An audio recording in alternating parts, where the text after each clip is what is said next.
genèse, mais il y a possibilité de dire, OK, peut-être que les personnes peut-être qui ne sont pas sauvées ou bien ils sont dans d'autres choses et vos enfants sont en danger, votre couple est en danger parce qu'il y a des couples qui se sont défaits à cause des belles familles. Donc, ce n'est pas juste une petite histoire de rien. Donc, quand la pression devient trop forte, d'avoir la sagesse divine pour dire, OK, est-ce que ça prend peut-être qu'on habite juste dans la ville à côté? Est-ce que ça prend, qu'est-ce que ça prend comme réajustement? Pas pour les rejeter, mais dans la sagesse, dans l'amour, pour dire, on peut continuer à vivre ensemble, mais bien vivre pour que la famille puisse demeurer en fait. Et aussi, on peut se plaindre de sa belle famille quand elle est là, quand elle est peut-être parfois trop présente, etc. Mais quand on n'en a pas, ben c'est vraiment, ça crée vraiment un manque. Moi, j'ai pas ma belle maman. Et en plus, c'était la femme, c'était le pilier. Et c'est aussi là que j'ai vu qu'une femme est tellement le pilier, tellement celle qui rassemble, que là, son absence, c'est comme si sa mort a tout balayé les liens, en fait. Il n'y a plus personne pour rassembler, prendre soin de la famille. Et ben moi, des fois, je me dis que j'aimerais bien me chicaner autour du lave-vaisselle avec ma belle-mère. Mais donc, pour celles qui en ont, ça vaut le coup de prendre soin de cette relation, parce que même si c'est pas facile, et ben, ça peut créer un manque quand on ne peut pas en profiter. Et puis, c'est des femmes aînées, en fait, qui ont une richesse à apporter. Et quelquefois, on ne voit juste pas comment elles peuvent nous apporter la richesse parce qu'on considère trop le canal. Et encore une fois, on considère trop des points de caractère. Parce que peut-être que nous, en tant que belle-fille, en tant que belle-sœur, on a aussi des exigences qui sont pas les bonnes. Parce que moi, ma maman, elle faisait ça. Dans ma famille, on faisait ça, etc.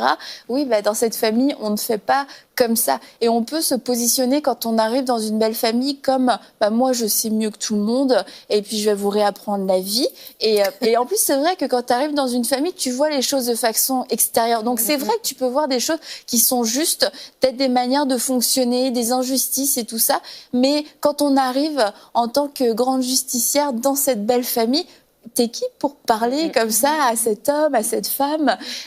Mais quand on arrive et qu'on se dit, bah, en fait, je vais bonifier cette famille, je vais apporter quelque chose de plus, ce que j'ai de bon, je vais le mettre aussi à contribution dans cette famille et je vais permettre d'améliorer ou renforcer des liens dans la famille parce que je fais plus qu'un avec mon mari. Bah, la relation qu'il a avec ses parents, bah, je suis là pour bonifier, pour renforcer cette relation plutôt que pour me battre pour quelque chose et mettre en valeur, en relief tout ce qui ne va pas dans cette famille. Non, je viens comme un agent de paix et avec toutes mes richesses et mes faiblesses aussi, mais aussi avec des richesses. Et je crois qu'on a tous quelque chose de bon à apporter dans une famille quand on arrive. Mais quelquefois, c'est vrai que à la fois, on peut se sentir rejeté, mais quelquefois, on peut aussi arriver avec beaucoup de maladresse dans une famille. Et puis, en fait, c'est la famille elle-même qui se sent complètement menacée par cet ouragan qui sort de nulle part. Et c'est de se dire, bah, je suis une fille dans cette famille et je vais me comporter aussi comme une fille avec respect. Oui, je pense quand on arrive justement dans une famille qui n'est pas la nôtre, il faut voir les choses aussi qu'on a à puiser dans cette famille. Parce que moi, je viens d'une famille, je suis arrivée dans la famille de mon mari qui était complètement différente de la mienne. Et bon, j'ai parlé beaucoup des aspects négatifs, mais vraiment, moi, je crois vraiment qu'il y a un côté tout à fait. Il y a plein de choses, plein de trésors à puiser dans notre belle famille. Ton mari a découvert le fromage dans ta famille. Mon mari a découvert le fromage. Écoutez, oui, c'est vrai. Je pense qu'en tant que gendre, on peut aussi pousser sa mère et sa belle-mère dans une certaine concurrence, par exemple en disant « La quiche au poireau de ma maman est bien meilleure ». Voilà, ça crée... Oui, tant que ça reste amical.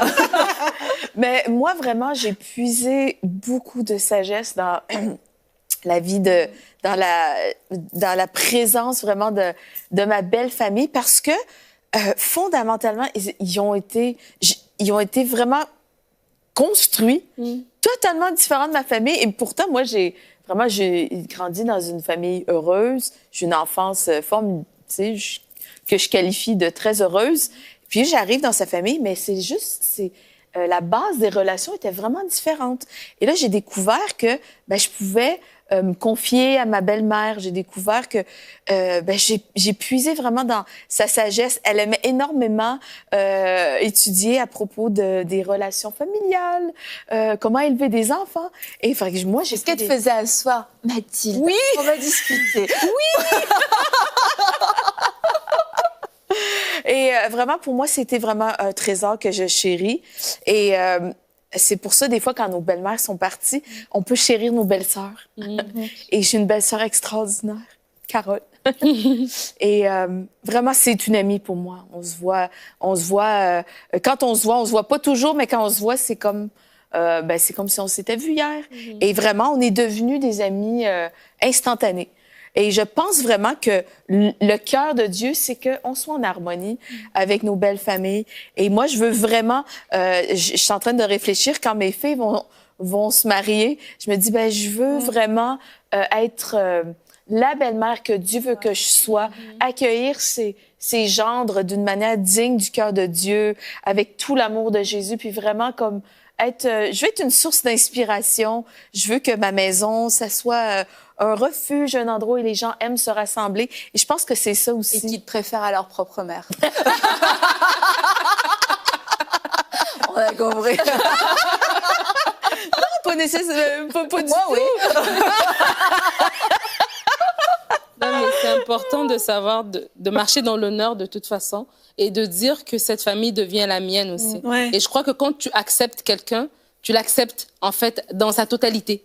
Et du coup, ce que tu ne connais pas encore, tu apprends, tu vois. Peut-être ta belle-mère, elle parle pas beaucoup et peut-être que le premier jour, tu t'es fié sur ce que ton fiancé t'avait dit, alors tu t'es dit, peut-être qu'elle m'aime pas. Mais en fait, peut-être qu'elle est juste réservée. Et avec les années, tu découvres que, c'est une personne qui est réservée. Voici ce qu'elle aime et puis vous découvrez, vous créez vos propres petits nids, vos propres petits points d'accord, en fait. Et c'est ça, c'est de dire, je marche dans l'honneur, je marche dans l'amour, je suis un enfant de Dieu. Parce qu'il y a des gens aussi, tu es un enfant de Dieu à l'église, mais tu l'es aussi dans ta belle famille. Tu es aussi un témoin de Jésus auprès de ces personnes-là. Et encore plus important si ces personnes-là ne sont pas dans le Seigneur, parce que c'est peut-être à travers toi seulement qu'ils vont voir Christ. Donc c'est important aussi de marcher dans ça. Et quand tu les acceptes et tu les aimes, il y a des choses que si tu le pardonneras à ta propre mère, tu le pardonnes à ta belle-mère. Si tu le laisses passer pour ton frère, tu le laisserais passer pour ta belle-sœur. Et c'est un peu ça, c'est vraiment de revenir à ce point-là, parce que oui, c'est vrai qu'il y a des gens qui ont des situations de famille très bien, mais il y en a d'autres dans d'autres cultures. Des fois même, c'est même bizarre de dire que tu es ami à ta belle-mère, mais tu vois. Mais c'est important de dire, moi, je suis enfant de Dieu. Nous, notre culture, c'est la culture du royaume. Et la culture du royaume, c'est une culture d'harmonie, comme on le dit depuis le début de la semaine. La Bible dit aussi, celui qui n'a pas soin des siens est pire qu'un infidèle, il a renié la foi. Et je pense que c'est vraiment important de prendre soin de sa belle famille, comme tu disais. Et je pensais à autre chose, mais ça y est, ça m'est parti. Attends, moi je vais parler, tu pourras reprendre la parole. Okay. C'est que aussi on arrive dans la famille comme adulte, ou en tout cas dans un âge où on n'est pas un jeune enfant. Et ces gens-là nous découvrent et font notre connaissance.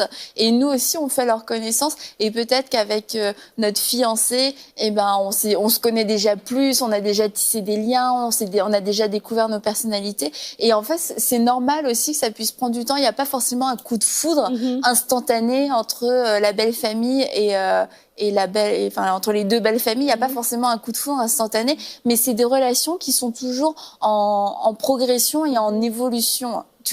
Oui, non, c'est juste, je pensais dans certaines cultures, dans certaines familles, la belle-mère, on l'appelle maman. Oui, je trouve que c'est une merveilleuse façon de rapprocher un peu et de faire une famille, de la belle famille. En fait. Mais moi, vraiment, c'est mon rêve. Moi, ça m'a surprise quand je me suis mariée de voir vraiment, c'est comme si j'ai eu une deuxième mère, mais une famille étendue. En fait, c'est que mes parents sont devenus amis avec mes beaux-parents.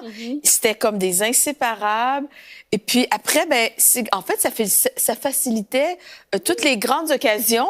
Encore dernièrement, on célèbre la fête des pères, la fête des mères, Pâques, Noël, des fois. Et on se réunit tout le monde ensemble et tout le monde s'aime. Ils disent, invite ta sœur, invite ton autre sœur, invite. Et là, on se réunit, mais mon côté, son côté, on est tout le monde ensemble et juste, on a du plaisir. on s'apprécie. Puis, ben, c'est un bel héritage.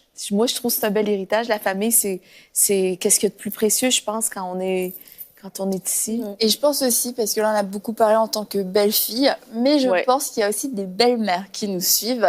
Et bon, on a bien travaillé pour vous, hein. Franchement, je trouve que, hein, il y en a plusieurs, vous allez recevoir des cadeaux dans pas longtemps, un petit mot, un petit texto. Mais quand même, il faut dire aussi qu'il y a des belles-mères, quand elles arrivent, c'est vraiment la maman en puissance. Et là, il faut mériter sa place, il faut montrer qu'on mérite. On mérite le mari, on mérite une place dans la famille, on mérite... Et quelquefois, ces belles-mères perdent un peu leur instinct maternel lorsque c'est une belle-fille qui arrive ou même un gendre, parce que... il n'y a plus de félicitations, il n'y a plus de valorisation. C'est un peu le monde de la compétition, le Interville de la famille. Interville, beaucoup vous ne connaissez pas. Et c'est vraiment vous encourager, mesdames, à être des bonnes belles-mères, à être des belles-mères remplies d'amour, remplies de douceur et d'accueillir aussi ces gens qui vont rentrer dans la famille, parce que ce sont des additions qui sont, c'est des bénédictions, c'est des richesses en fait. Donc en tant que belle-mère, nous on n'est pas encore belle-mère, il y en a aucune de nous qui n'est encore une belle-mère, mais en tant que belle-mère, je crois que c'est important d'accueillir l'autre comme Naomi a dû le faire. Elle a aimé Ruth, elle a aimé Orpa, et la même manière dont nous on a voulu être accueillis dans une famille il y a peut-être longtemps et dont on n'a peut-être pas été accueillis comme ça, de le faire à notre tour, de donner une opportunité et une nouvelle aussi. Une nouvelle opportunité à notre famille en général de continuer de grandir dans l'harmonie, et pas parce que je suis une belle-mère et que j'ai envie de faire la misère à mes belles-filles, ça va briser en fait l'unité de la famille, parce que ça va créer des clans, les frères, les sœurs vont se séparer, les petits-enfants grandiront pas ensemble, et en fait ça a des répercussions qui vont au-delà de moi, mon caractère, et ce que moi j'avais envie de faire, ou ce que j'avais envie de dire. Je pense que dans tout point, dans ce qu'on fait en tant que belle-maman ou belle-fille, c'est de rechercher la paix avec tous. Et autant que cela dépend de nous, qu'on n'ait rien à se reprocher. Puis vraiment qu'on soit vraiment des créatrices de paix, qu'on recherche la paix vraiment au-dessus des conflits, au-dessus d'avoir raison. Des fois, on a absolument besoin d'avoir le dernier mot ou d'avoir raison.